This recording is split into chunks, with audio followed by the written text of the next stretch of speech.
গল্পের নাম রামকানাইয়ের নির্বুদ্ধিতা। লেখক রবীন্দ্রনাথ ঠাকুর। পাঠ করছি আমি, দীপা পান।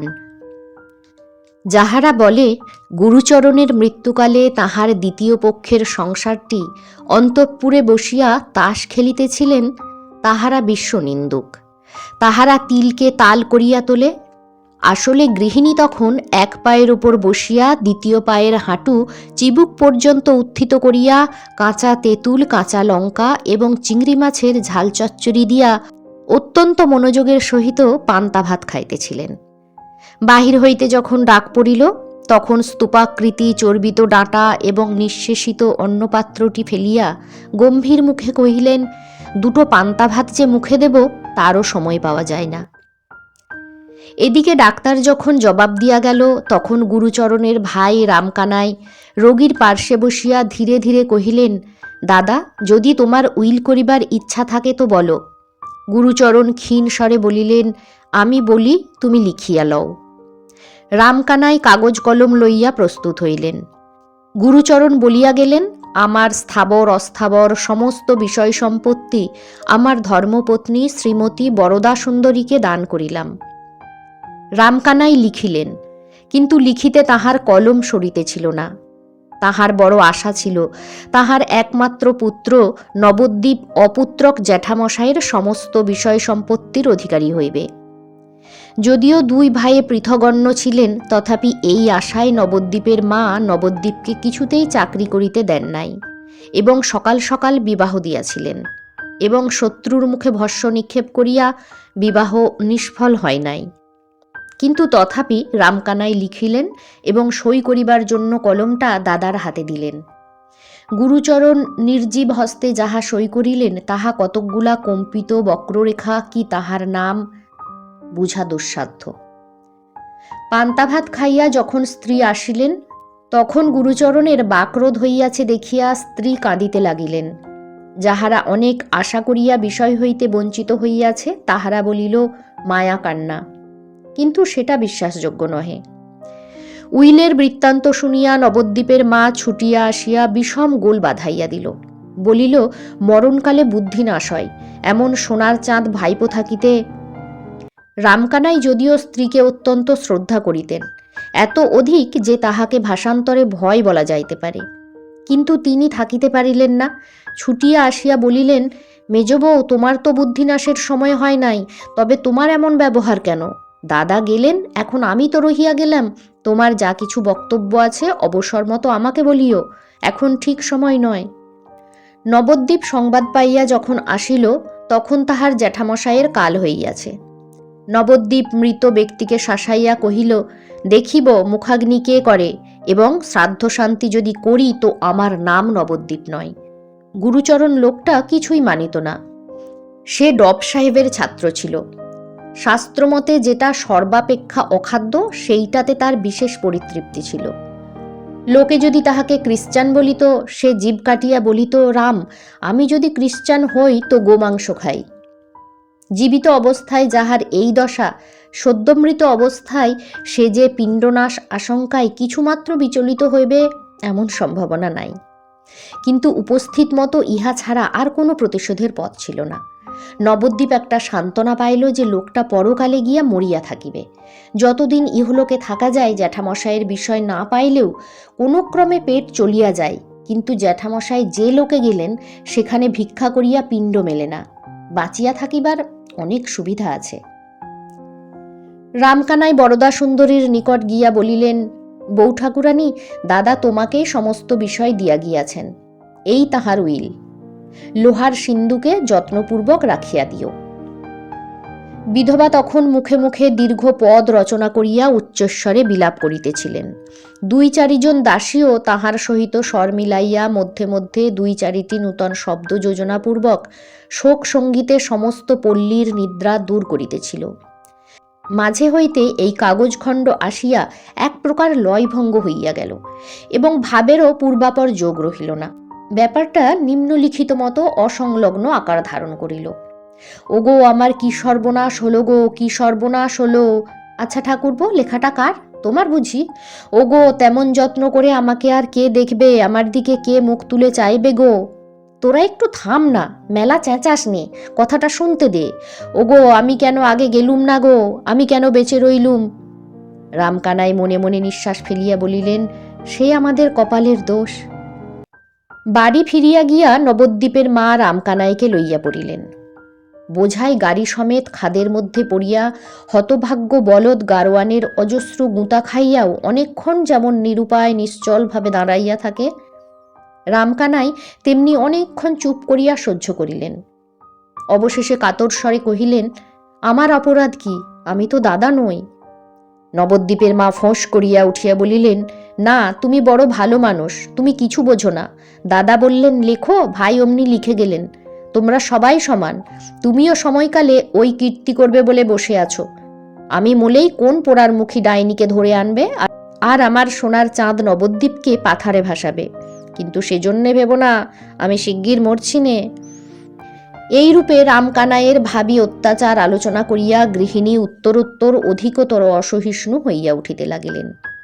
রামকানাই নিশ্চয়ই জানিতেন, যদি এই সকল উৎকট কাল্পনিক আশঙ্কা নিবারণ উদ্দেশ্যে ইহার তিলমাত্র প্রতিবাদ করেন, তবে হিতে বিপরীত হইবে। এই ভয়ে অপরাধীর মতো চুপ করিয়া রহিলেন, যেন কাজটা করিয়া ফেলিয়াছেন, যেন তিনি সোনার নবদ্বীপকে বিষয় হইতে বঞ্চিত করিয়া তাহার ভাবী দ্বিতীয় পক্ষকে সমস্ত লিখিয়া দিয়া মরিয়া বসিয়াছেন। এখন অপরাধ স্বীকার না করিয়া কোনো গতি নাই। ইতিমধ্যে নবদ্বীপ তাহার বুদ্ধিমান বন্ধুদের সহিত অনেক পরামর্শ করিয়া মাকে আসিয়া বলিল, কোনো ভাবনা নাই, এ বিষয় আমিই পাইব। কিছুদিনের মতো বাবাকে এখান হইতে স্থানান্তরিত করা যায়। তিনি থাকিলে সমস্ত ভণ্ডুল হইয়া যাইবে। নবদ্বীপের বাবার বুদ্ধিশুদ্ধির প্রতি নবদ্বীপের মার কিছুমাত্র শ্রদ্ধা ছিল না, সুতরাং কথাটা তাঁরও যুক্তিযুক্ত মনে হইল।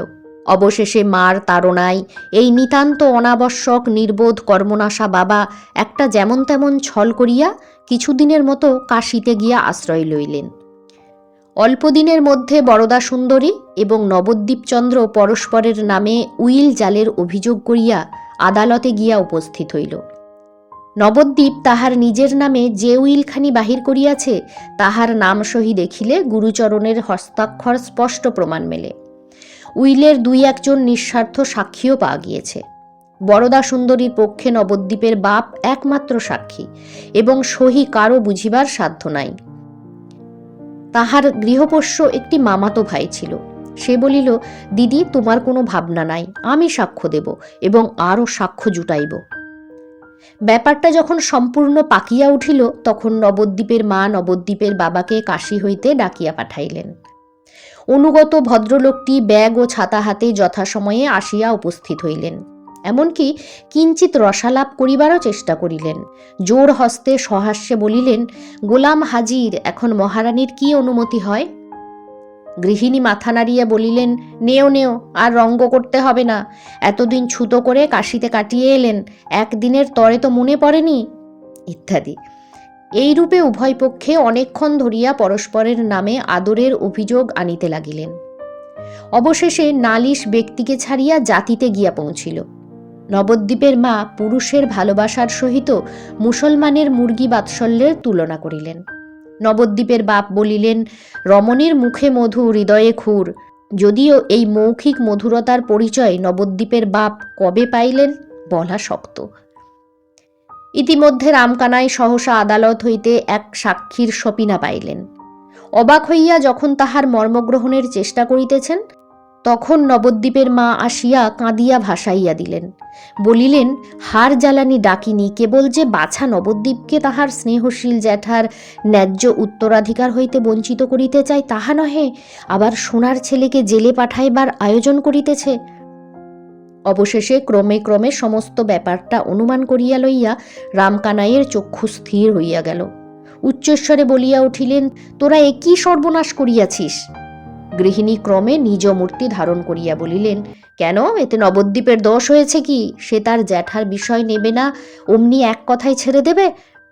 কোথা হইতে এক চক্ষু খাদিকা ভর্তার পরমায়ুহন্ত্রী অষ্টকুষ্ঠীর পুত্রী উড়িয়া আসিয়া জুড়িয়া বসিবে, ইহা কোন সৎকুল প্রদীপ কনকচন্দ্র সন্তান সহ্য করিতে পারে? যদি বা মরণকালে এবং ডাকিনীর মন্ত্রগুণে কোনো এক মূঢ়মতি জ্যেষ্ঠতাতের বুদ্ধিভ্রম হইয়া থাকে, তবে সুবর্ণময় ভ্রাতুষ্পুত্র সে ভ্রম নিজ হস্তে সংশোধন করিয়া লইলে এমন কি অন্যায় কার্য হয়? হতবুদ্ধি রামকানাই যখন দেখিলেন তাহার স্ত্রী পুত্র উভয়ে মিলিয়া কখনো বা তর্জন গর্জন, কখনো বা অশ্রু বিসর্জন করিতে লাগিলেন, তখন ললাটে করাঘাত করিয়া চুপ করিয়া বসিয়া রহিলেন। আহার ত্যাগ করিলেন, জল পর্যন্ত স্পর্শ করিলেন না। এইরূপ 2 দিন নীরবে অনাহারে কাটিয়া গেল। মকদ্দমার দিন উপস্থিত হইল।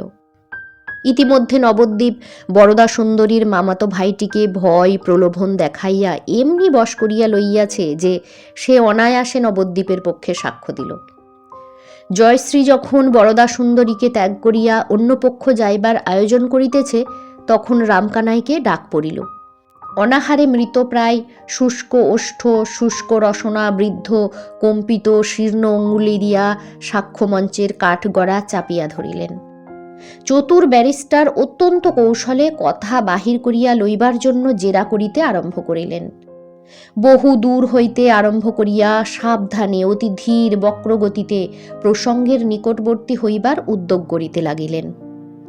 তখন রামকানাই জজের দিকে ফিরিয়া জোর হস্তে বলিলেন, হুজুর, আমি বৃদ্ধ, অত্যন্ত দুর্বল, অধিক কথা কহিবার সামর্থ্য নাই। আমার যা বলিবার সংক্ষেপে বলিয়া লই। আমার দাদা স্বর্গীয় গুরুচরণ চক্রবর্তী মৃত্যুকালে সমস্ত বিষয় সম্পত্তি তাহার পত্নী শ্রীমতী বরদা সুন্দরীকে উইল করিয়া দিয়া যান। সে উইল আমি নিজ হস্তে লিখিয়াছি এবং দাদা নিজ হস্তে স্বাক্ষর করিয়াছেন। আমার পুত্র নবদ্বীপচন্দ্র যে উইল দাখিল করিয়াছেন তাহা মিথ্যা। এই বলিয়া রামকানাই কাঁপিতে কাঁপিতে মূর্ছিত হইয়া পড়িলেন। চতুর ব্যারিস্টার সকৌতুকে পার্শ্ববর্তী অ্যাটর্নিকে বলিলেন, বাই জোভ, লোকটাকে কেমন ঠেসে ধরেছিলুম। মামাতো ভাই ছুটিয়া গিয়া দিদিকে বলিল, বুড়ো সমস্ত মাটি করিয়াছিল, আমার সাক্ষ্যে মকদ্দমা রক্ষা পায়। দিদি বলিলেন, বটে, লোক কে চিনতে পারে, আমি বুড়োকে ভালো বলে জানতুম। কারাবরুদ্ধ নবদ্বীপের বুদ্ধিমান বন্ধুরা অনেক ভাবিয়া স্থির করিল, নিশ্চয়ই বৃদ্ধ ভয়ে এই কাজ করিয়া ফেলিয়াছে। সাক্ষীর বাক্সের মধ্যে উঠিয়া বুড়া বুদ্ধি ঠিক রাখিতে পারে নাই, এমনতর আস্ত নির্বোধ সমস্ত শহর খুঁজিলে মিলে না। গৃহে ফিরিয়া আসিয়া রামকানাইয়ের কঠিন বিকার জ্বর উপস্থিত হইল। প্রলাপে পুত্রের নাম উচ্চারণ করিতে করিতে এই নির্বোধ সর্বকর্মপণ্ডকারী নবদ্বীপের অনাবশ্যক বাপ পৃথিবী হইতে অপসৃত হইয়া গেল। আত্মীয়দের মধ্যে কেহ কেহ কহিল, আর কিছুদিন পূর্বে গেলেই ভালো হইত, কিন্তু তাহাদের নাম করিতে চাহি না।